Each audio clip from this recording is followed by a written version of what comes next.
रेखा के पिता दिल्ली में किसी तरह अपने और अपने परिवार का पेट पाल रहे थे।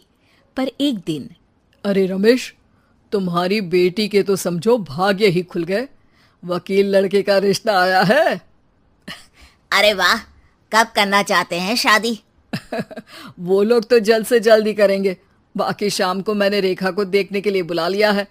तेरा घर छोटा है तो तुम लोग मेरे घर ही आ जाना।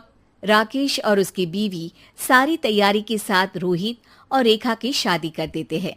लेकिन अगले ही दिन देखो रेखा, शादी भले ही हो गई है, लेकिन तुम ये मत सोचना कि मैं किसी जोरू के गुलाम टाइप रहूंगा। रेखा को रोहित की बात अजीब लगती है। मैं ये तो सोच भी नहीं सकती और ना ही चाहती हूँ, लेकिन शादी के अगले ही दिन इस तरह की बात की उम्मीद भी नहीं थी। रोहित रेखा के मुंह से ये बात सुनकर गुस्सा हो जाता है। अरे, काफी जबान भी चला लेती हो। माँ ने सिखाया नहीं कि पति से कैसे बात करते हैं? रेखा अब चुप रहने में ही भलाई समझती है। रेखा, जल्दी से नाश्ता तैयार कर लो। आज पहला दिन है, सारे काम तुम्हें समझा दूंगी। ये नौकरानी है जो तुम्हें बता देगी कि कैसे कैसे क्या करना है। फिर इसकी कल से छुट्टी है। रेखा भी ससुराल में जी जान लगाकर काम करने लगती है। खाली समय मिलता तो पति के वकालत की किताब उठाकर पढ़ने लगती। ये क्या, जब देखो तब पढ़ती रहती है। अच्छा सुन, कल पिता के घर से 20,000 रुपये लेकर आना।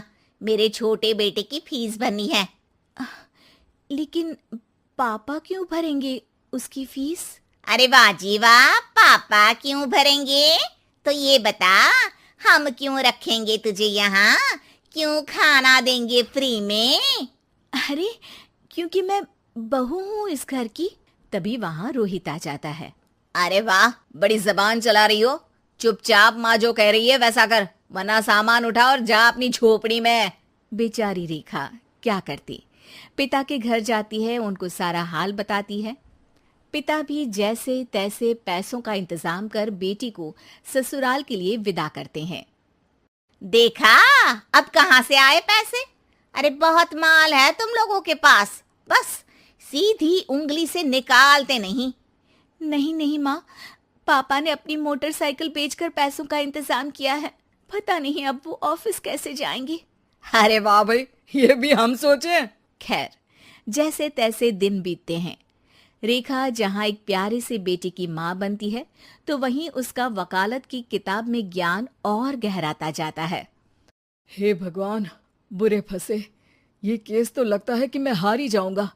देखिए, मैंने आपकी इस केस की फाइल पढ़ी थी। इस केस को जीतना बहुत ही आसान है। वाह भाई वाह, यहाँ वकालत की डिग्री लेकर भी मैं समझ नहीं पा रहा हूँ, और तुमने रोटी बनाते बनाते ही केस समझ लिया।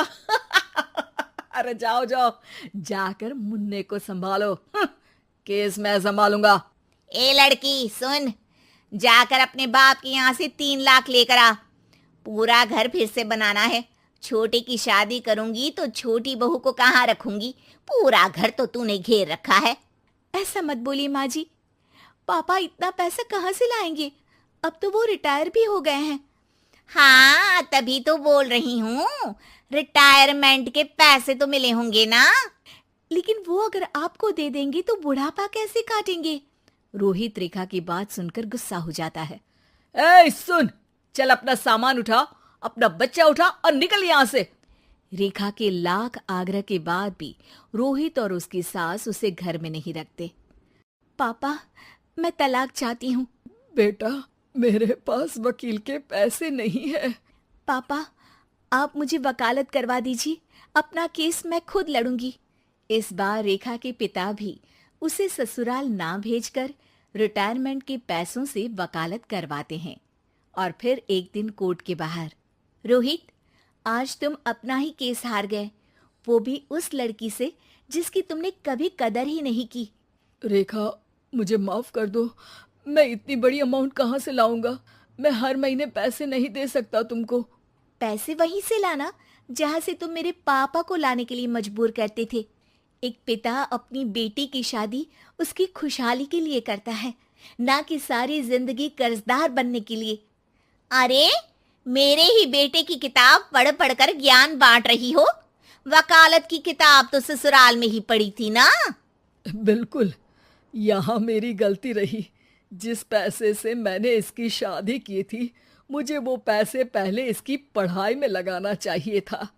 और आज रेखा एक जानी मानी वकील के रूप में काम कर रही है।